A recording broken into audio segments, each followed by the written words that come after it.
अम्मा तई मुखे हाजी साहब जी दोज़ख में को उछलायो। मां घर जे भउ ऐं पेटे जे बुख असांखे मजबूर करे छॾियो, न त पंहिंजे जिगर जे टुकड़े खे टांडनि ते को उछलायूं आ। अम्मा आऊं अव्हां जी मजबूरिन खे ॾिसी गूंगी बणिजी वियसि ऐं मुखे हाजी साहब जी कोड़कीअ में फासाए मुंडे भेरो वञण बि छॾे ॾिनो। हाजी साहब असांखे मिलण खां मना करे छॾियो ऐं पंहिंजे घर जा दरवाजा बि बंदि करे छॾियईं। पोइ असीं तोसां कीअं मिलूं? अम्मा हाजीअ मूं लाइ बि दर बंदि कया हुया, मूंखे त अबे जो मुंहुं बि ॾिसण कोन ॾिनई। अम्मा इहे हाजी अहिड़ा को हूंदा आहिनि? सभु हाजी हिकु जहिड़ा कीअं न हूंदा आहिनि अम्मा।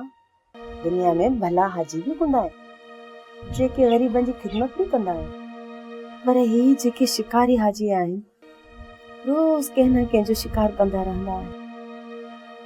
कॾहिं तितर त कॾहिं तलूर, कॾहिं बाज़ त कॾहिं इंसान। पाण बि हाजी साहब जो शिकार थी वियासीं। अम्मा हाणे ही फार्म छॾे असां पंहिंजे पुराणे ॻोठ हलूं, हिते पुॼा रहियो आहे। हा, पाण सुभाणे सुबुह पंहिंजे ॻोठ हली हलंदासीं। उहो असांजा अभाणा कख आहिनि, बुखिया डावा, पंहिंजनि जी अखियुनि जे अॻियां त हूंदासीं।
हाणे ड्रामा सीरियल पाणी ऐं प्रीत जा तमाम एपिसोड्स ॾिसो HD क्वालिटी में।